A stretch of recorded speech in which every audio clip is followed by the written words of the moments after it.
Good morning, and welcome to your daily Farm and Home Show, brought to you by the University of Kentucky Cooperative Extension Service. And now, here's your host. Good morning, and welcome to your Farm and Home Show. My name is Joanna, and this morning we're visiting with Edwin Ritchey with the University of Kentucky Extension Soil Scientist there. Good morning, Edwin.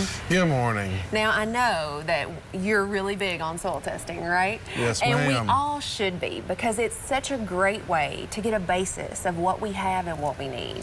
It is. In my mind, soil sampling, soil testing is the foundation of any good soil fertility recommendation.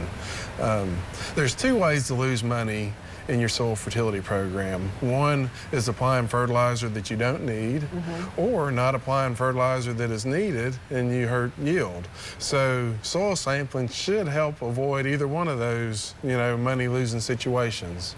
And we talked in the previous program about how weather plays a role, especially with nitrogen. And so, and even though in your soil sample we're not testing exactly for nitrogen, there still are recommendations there that can help you make those decisions. Correct. So weather does and can influence it.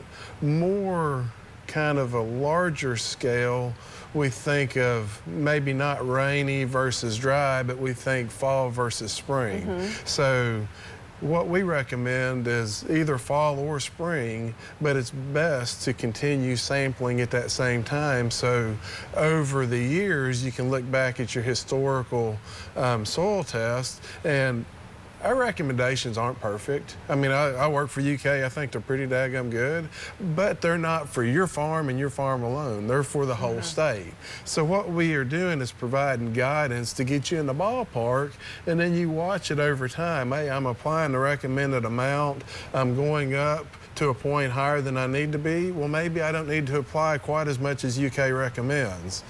You ever hear that before? No.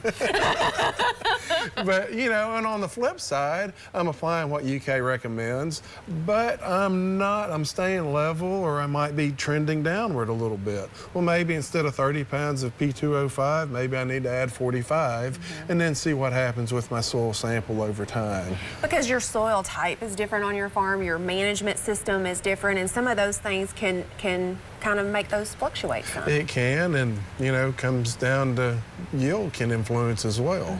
So we know how much is being removed per bushel of grain.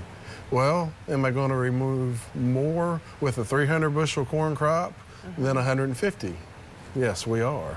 So that kind of helps with that. And then, as you mentioned, the soil's different. One soil might be able to maintain a soil test longer. It's more buffered, so it takes longer to change it down, longer to change it up. Or one of them, like if you think of a sand soil, whatever you add is either used or lost.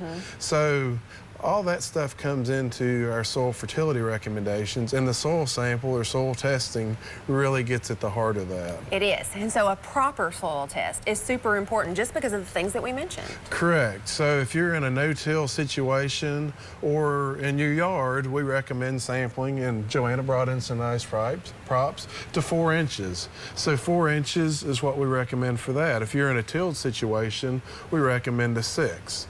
Anywhere from 10 to 20 samples per 10 to 20 cores per sample, and that sample should represent 10 to 20 acres if it's uniform.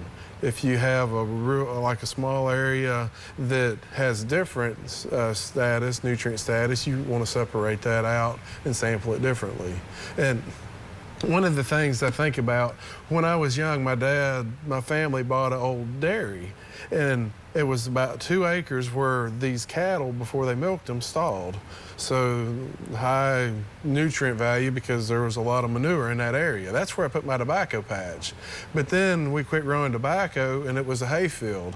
So if I sampled that with the other 5 acres, my nutrient was going to read real high, but that whole area wasn't high. So I would be under fertilizing the rest of the area and over or supplying the right amount for that area, that small area. So you need to make sure it represents the area that you're sampling. And another thing is what type of buckets you mix your core sample up in. Correct. You don't want to use galvanized buckets because they have zinc in them. So the zinc, if it contaminates your sample, it will say, hey, I've got plenty of zinc, and then in reality, you might not. All right. Well, thanks, Edwin, for the information. If you have questions about soil testing, contact your local extension office. Thanks for watching and have a great day.